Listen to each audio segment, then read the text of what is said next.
good Erev Shabbos.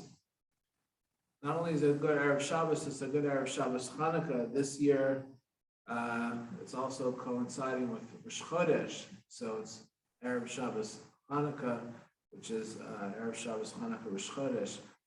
But I just want to focus on the one of the most famous questions, if it's not the famous question about Hanukkah, and that is, why is Hanukkah observed for 8 nights?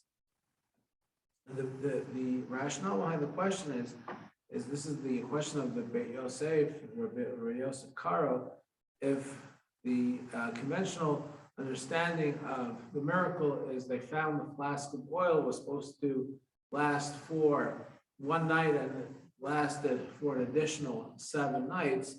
So the miracle was that it lasted for an additional 7 nights. So the Yom Tov should be for 7 nights, because the first night that it burnt was not miraculous. So why is Hanukkah for 8 nights and not for 7 nights? So that's a famous question that was asked approximately 500 years ago by Rabbi Yosef Karo, who also interestingly authored the Shulchan Aruch, the Code of Jewish Law.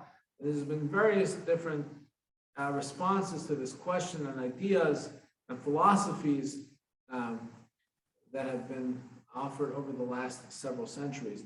I want to offer one powerful idea that's been offered as well.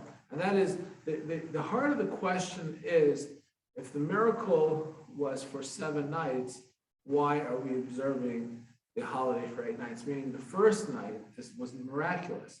The first night was not miraculous because the first night there was enough oil to get through the first night. There was a sufficient amount of oil, which really leads to a larger discussion of what is considered a miracle. What is the definition of a miracle? That there's a conventional understanding of what a miracle is some supernatural event which defies understanding of the way of the world, some sort of like splitting of the sea, or some thing akin to the death of the firstborn and the plagues of Egypt, or some hail coming down, and fire with hail, so to speak, and that would be defined as a miracle.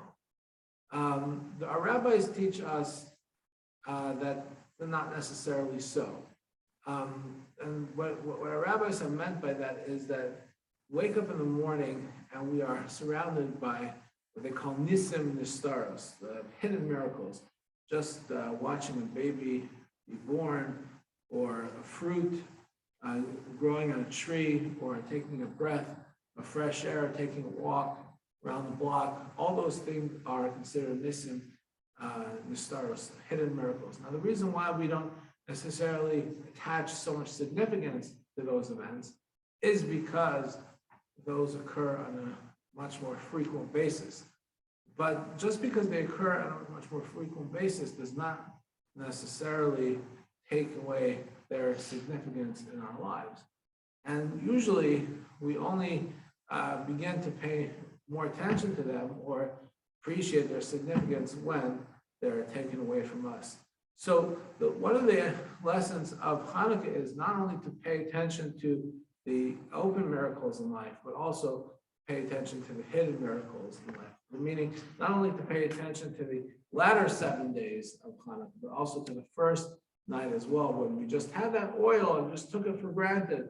But the reality is we should take nothing for granted in life. So as we observe the miracle of Hanukkah, as we gather around the menorah, the Chanukiah, and we light those candles, we light the lamps, let us appreciate all the gifts that we have in life, all the open miracles and all the hidden miracles. Be thankful to God for that. I wish you all a meaningful Hanukkah and a very good Erev Shabbos.